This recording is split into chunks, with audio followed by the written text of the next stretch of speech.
ساری رات موبائل پہ بیٹھو، فجر کی نماز قضا ہو جائے۔ دشمن یہی چاہتا ہے، اٹھا نہ جائے۔ جب روح کمزور ہو جائے اور بدن بھاری ہو جائے تو فجر میں اٹھا نہیں جاتا، چاہے 6 الارم بھی لگائے۔ ماں اٹھاؤ تک جاتی ہے، کبھی اس کروٹ کبھی اس کروٹ۔ اور کیا بات ہے شہداء کی۔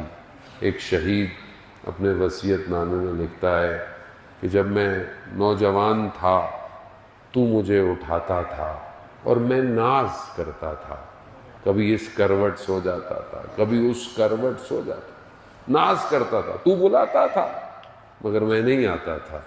اور اب جب میں جنگ میں خط مقدم پہ کھڑا ہوں، شہادت چاہتا ہوں، اب تو ناز کر رہا ہے، اب تو مجھے نہیں بلا رہا پروردگار۔ بہت ضروری ہے اپنے اندر یہ جذبہ پیدا کرنا کہ خدا میرے وجود کو ایسے لے جیسے اس نے اپنے ولیوں کے راستے پر چلنے والوں کو لیا ہے، جن کے سردار کا سر تن سے جدا ہو، ان کے ماننے والوں کی گردن کی کیا قیمت ہے؟ کوئی قیمت نہیں ہے ذرا۔ اب یہ انسان اپنے اندر پیدا کرے۔ ایک شہید، یہ جو بہرحال اس کے بارے میں ہوتا ہے کہ وہ 13 سال کا جب تھا تو اپنے محلے کے لوگوں کے ساتھ کہیں گھومنے پھرنے گیا پہاڑوں پہ، کہا کہ جاؤ پانی لے آؤ چائے کے لیے۔ وہ پہاڑوں پہ گیا تو اس نے وہاں آبشار تھے، پانی تھا، اس نے کہا میں بھر کے لے آؤں گا۔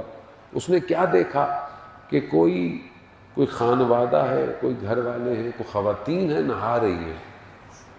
ایک دم اس نے اپنے آپ کو موڑ لیا اور خدا کی بارگاہ میں گفتگو کرے۔ 13 سال کا بچہ کیا کہتا ہے؟ کہا پروردگار کوئی دیکھ نہیں رہا، گناہ آمادہ ہے مگر دیکھ نہیں رہا، مگر تیری خاطر میں پلٹ رہا۔ جیسے ہی اس نے چلنا شروع کیا، جو راستے میں پتھر پڑے تھے اس میں سے آوازیں آئیں، سبوح قدوس سبوح۔ وہ ذکر جو کائنات کر رہی ہے وہ مجھے کب سنائی دے گا؟ کیونکہ میں نے اپنے کانوں کو دنیا کی باتوں سے مشغول رکھا ہوا، فرصت ہی نہیں۔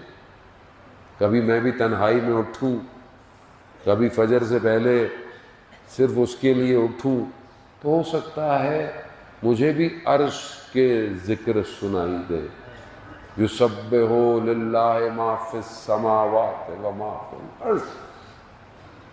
تسبیح، زمین اور آسمان تسبیح کر رہا ہے، اور جو اس کے درمیان میں ہے وہ سب تسبیح کر رہا ہے۔ عزیزان محترم، یہ ذکر کب سنیں گے ہم؟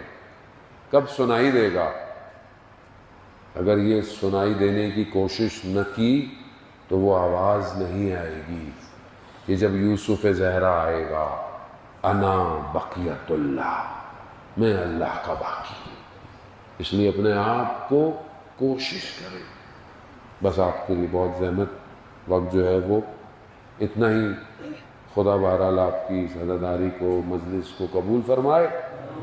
چند بہرحال متبرکاً مجلس کو اس قابل کرے کہ وہ ماں جو مدینہ سے چلتی ہے،